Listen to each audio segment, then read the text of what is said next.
बच्चों, आज हमारा क्लास 12th केमिस्ट्री का जो चैप्टर है बिलियन, उसमें हम पढ़ेंगे बिलियनों के प्रकार और उदाहरण।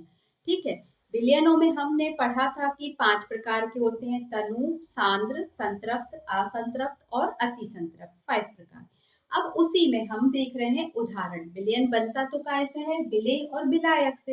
लेकिन यहाँ पर बिलियनों के प्रकार में अगर हम गौर करें तो हम क्या देख रहे हैं? उदाहरण। ठीक। तनु सांद्र तो उनकी कंडीशन है, स्थिति है कि विलेय ज्यादा है कि विलायक ज्यादा है, पर यहाँ पे हम उनके उदाहरण भी देख रहे हैं। ठीक है। तो इसमें विलयनों के प्रकार में पहला ले रहे हैं हम गैसीय विलयन। तो गैसीय विलयन के अंदर विलेय की स्थिति 3 होगी। कौन कौन सी? गैस, द्रव और ठोस। ठीक। विलेय जो कम मात्रा में होगा, लेकिन विलायक की स्थिति सिर्फ गैसीय होगी, क्योंकि हम गैसीय विलयन की बात कर रहे हैं।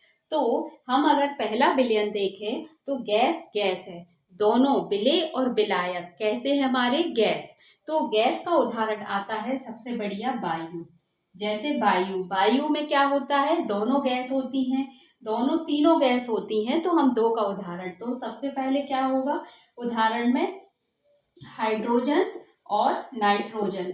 हाइड्रोजन व नाइट्रोजन का मिश्रण। हाइड्रोजन व नाइट्रोजन का मिश्रण।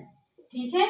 ये हो गया हमारा गैसीय उदाहरण। आप बोल सकते हो वायु या हाइड्रोजन व नाइट्रोजन का मिश्रण। दूसरी स्थिति है द्रव और गैस। तो द्रव में हम क्या ले सकते हैं? द्रव में वैसे तो जल व वायु भी हो सकता है, जो क्या बन जाएगा? बाष्प। क्या बन जाएगा? जल बाष्प।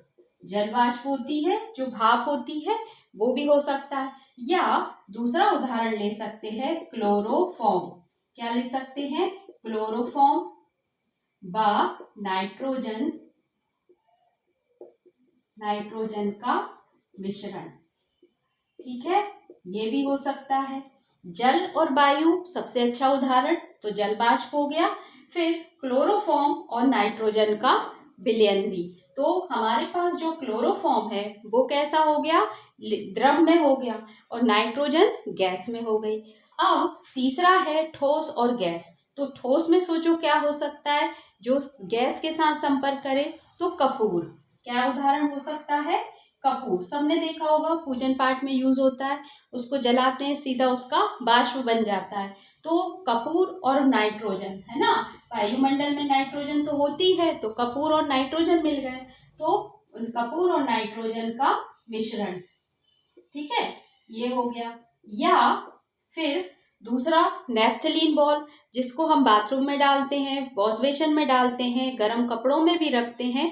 तो वो नेफ्थलीन बॉल जो रखी अपने आप गायब भी हो जाती है, क्योंकि एटमॉस्फेयर में नाइट्रोजन, ऑक्सीजन सारी गैस होती है, तो उनसे वो रिएक्ट होके जो मिश्रण बन जाता है। तो नेफ्थलीन का नाइट्रोजन में वाष्पन।